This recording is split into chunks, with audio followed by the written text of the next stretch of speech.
የአላህ መልእክተኛ አንዱ ሴቱ ወንዱን ያያል እንዲያለች ራቁት መታየት ለእንደዛ አይነት ራሱን በመጠበቅ ለሚኖር ማህበረሰብ ከባድ ነው አይደል? አሁን ነው መገላለጥ እኮ የቀለለ። ነቢያችን ከፋር ታጀንደው አይሻ ሆይ ክስተቱ አንዱ አንዱን ከማየት የገዘፈ ማንን ያያል? የውመል ቂያማ አስደንጋጭ።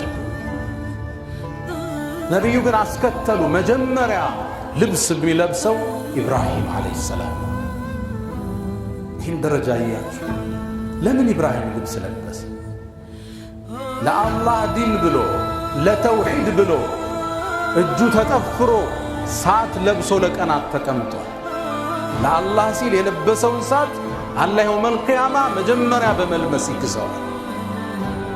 ክፍያ በድካም ልክ በደከምክበት መስመር ነው የምትካሰው፣ በተወጋበት ነው የምትድነው። ባለፈው ኹጥባችን አንስተናል። ነቢዩላህ ሙሳ ዓለይሂ ሰላም ነቢዩ ዓለይሂ ሰላቱ ወሰላም መዲና ላይ ነቢዩ እኛ ነቢይ ይበልጣሉ እያሉ ለይሁዳዎቹ ሙስሊሞቹ ሲያወሩ ተቆጡ። ከሙሳ በላይ አታልቁኛ፣ እኔ እኮ የውመል ቂያማ መሬት ተከፍታልኝ እወጣለሁ፣ ስወጣ የዓርሽን ምሰሶ ተደግፎ ሙሳን አገኘዋለሁ ይላል።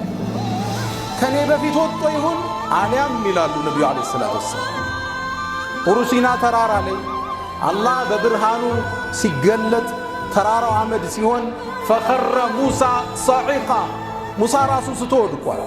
እዛ ራሱን ስቶ ስለወደቀ የውመል ቂያማ ራሱን የመሳት ዕድል አልተሰጠው ሊሆን ይችላል ይላል። ወኑፊኸ ፊሱር ፈሰዒቀ ነው የሚለው አላህ። ጥሩምባውን በተነፋ ጊዜ ሁሉም ራሱን ስቶ ይጠፋል ይላል። ምድር ላይ ያለ መን ፊ ሰማዋት ወመን ፊል አርድ